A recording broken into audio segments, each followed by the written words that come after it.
didžiausia pažinties tai buvo taip, padėk Dievo mergytei linelius rauti. Atėjo vyras pas to patėvę kažkokių reikalų dėl to ant brolį Antaną metrikų, o aš linus roviau, tai vat pirma pažintis buvo.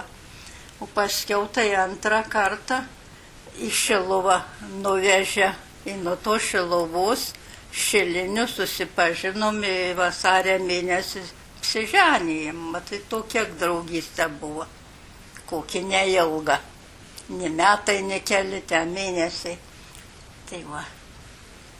O apsirengimą tai taip, tai vyras nupirka suknelę, į žieminį paltą pasisiuvom, davė nupirka, aprengė vienu žodžiu jau kaip reik.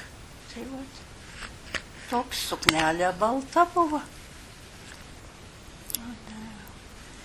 Da parvestuvės tai nesmagiai buvo. Buvo vasario mėnuo, labai buvo purvinė, šlapia, su arkliais, su brikais važiavo, visas mano tos pamergės su pabroliais, tai išvirtas su to vežimu.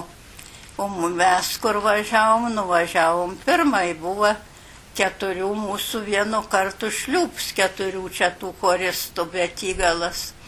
Įkaityčia dabar jau laiks parmišęs parsumą, reikia eiti bažnyčią, kaip neįsiu, jie purvini šlapi, tos nuvažiavo parsirengti panelės.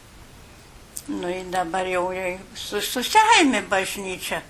Įkaityčia man pirmiausia su vyru to šliūbą, ne kitiems.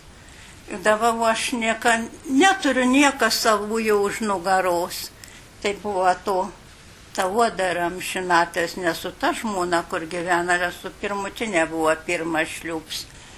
Tai buvo jos svočia, vošvenė. Tai aš žinok, nėra ką, mani pati tą vainikiuką nusimiau ant lėkštės, padėjau. Bet paskui Mata Šablauskienė prisegė tą vainiką. Tai buvo, matai, be družbas, be nieko. Jau jie atvažiavo, atlėkė jau čia į bažnyčią, kad jau mes po visko jau po šliūbų. Tai va, matai.